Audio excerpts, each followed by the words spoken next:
Good morning, guys, and welcome to the Daily Audacity with me, your host, Simon from the Audacity team.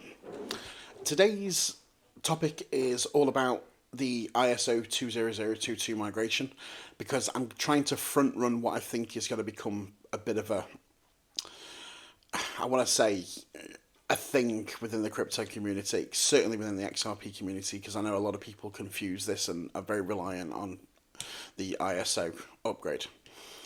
So just to go into the depths a little bit, currently the ISO messaging network on Swift is 15022, and that is the current batch of messages that are sent via SwiftMT messages, and banks are moving over to ISO 20022, and the reason for that move is 20022 is highly data rich, so you can include an awful lot of data with a transaction.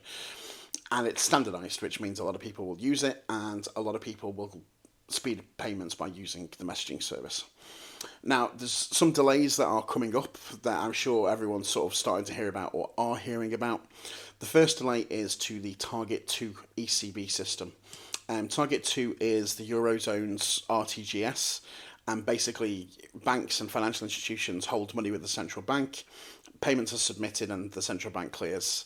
It's the same as the UK faster payments. It entitles Eurozone participants to 24/7 instant clearing, and it's very good.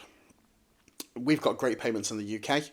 We haven't got great external payments. If money markets are closed and I try and move money outside of the UK at the weekends, they're still closed. It's not a 24/7 operation yet, but payments within the UK are pretty much 24/7 with never really any hitches. So I haven't had a banking issue for years, so it's great. And the Target 2 system is supposed to bring the same to the Eurozone, where financial institutions hold their money and make payments, and it's instant and it's great. Now, they were slated for a switch to 20022 in November, but that's actually been delayed until March.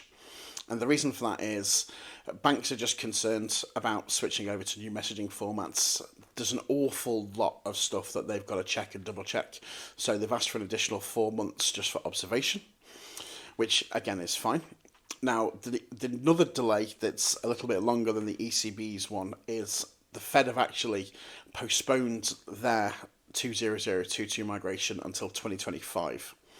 And that's because of FedNow.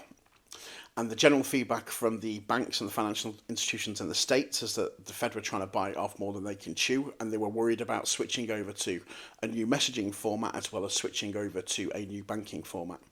Now, for those of you that don't know, the Fed payments in the States at the moment use like ACH and stuff. It isn't a great payments infrastructure for such an advanced, country. They've got poor payments.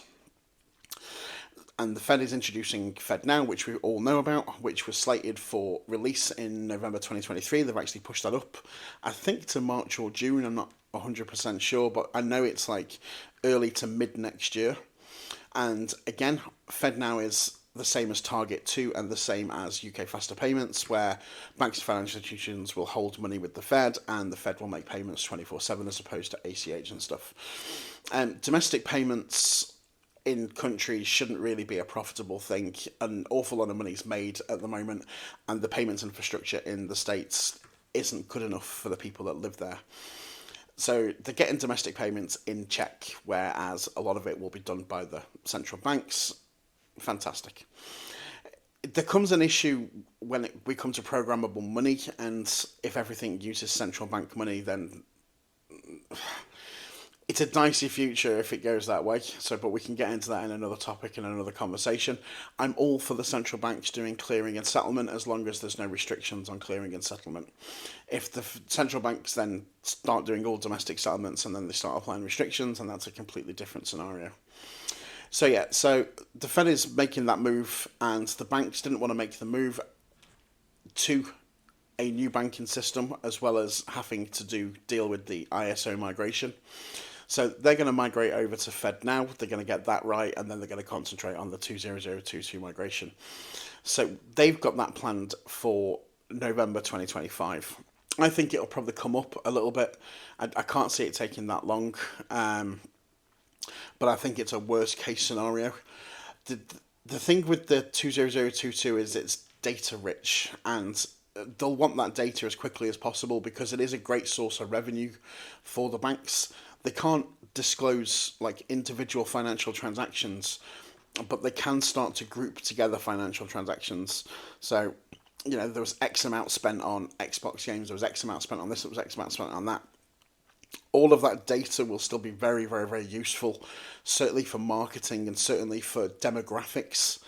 Even though you can't actually include personal information in the data, you've got the data there as well. So it's just one of those things. The one thing I don't want to see is I don't want to see like an awful lot of the community getting into a bit of an uproar about what's going on, because I don't think there's any need. ISO doesn't really have anything to do with crypto anyway. It streamlines payments, which makes settlement easier. I mean, I know when I move money from Uphold to my bank, it's instant because of UK faster payments. Well, as soon as Uphold do it. Most of the times it's instant. Sometimes it takes like 5 or 10 minutes, and that's on Uphold's end, not on my bank's end. So I just don't want people to start stressing about it because I don't think it's ultimately important. I think all banking needs to be streamlined. I think all payment and settlement systems need to be better for the countries.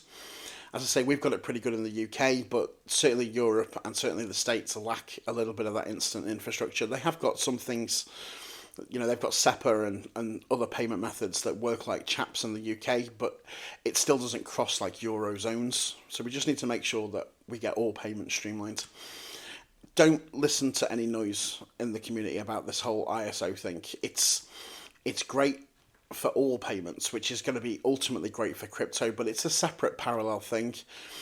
Crypto, hopefully, and tokenization can bring a lot of functionality to, as I was saying earlier, money markets and stuff that do close at the weekends. But all of that's going to come in time. But this is a long road and it's just starting. So I hope you're enjoying the show. So please like, please subscribe, please share with your friends, and I hope to talk to you soon. Take care. Bye.